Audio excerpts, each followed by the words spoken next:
আসসালামু আলাইকুম রহমতুল্লাহি ওবারাকাতুহু।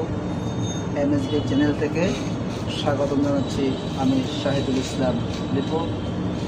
তো ফ্রেন্ড, আপনাদের সম্মুখে আমি আজকে একটি বিষয় আলোচনা করব, একটি ক্লিপ অন অ্যাম্পিয়ার মিটার সম্পর্কে। এই ক্লিপ অন অ্যাম্পিয়ার মিটারটি হিকোভ্যান্ট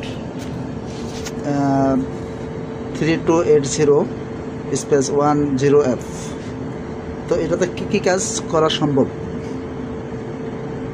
এটা দেয়া অ্যাম্পিয়ার মাপতে পারবো, অ্যাম্পিয়ার্স, ক্লিপ অন অ্যাম্পিয়ার্স, তারপরে voltage, AC voltage, DC voltage, ohms এবং ওহমস সিলেক্ট করা যাবে। এবং ভোল্টেজ মাপতে গেলে আমাদের দুইটি কেবল লাগবে।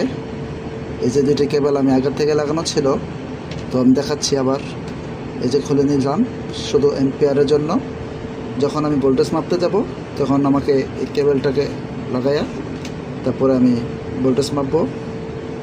তো এখন আমার প্রথম কাজ হবে আপনাদেরকে এসি ভোল্টেজ মাপ দেব।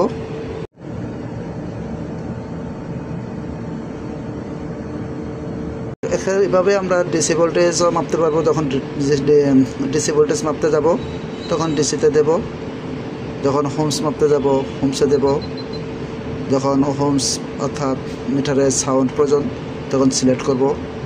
সিলেক্ট করে যখন দুই কেবল শর্ট দেব, শব্দ শুনতে পারছেন, মিটার থেকে একটা সাউন্ড আসছে। এভাবে আমরা মিটার দিয়ে কাজগুলো করে নিতে পারি। তো আজকের মতো এই পর্যন্তই। যদি আমার কাজে একটু তো আপনাদের উপকার হয়ে থাকে তাহলে আমার চ্যানেলটিকে সাবস্ক্রাইব করে দিবেন, ফলো দিয়ে দেবেন। আসসালামু আলাইকুম।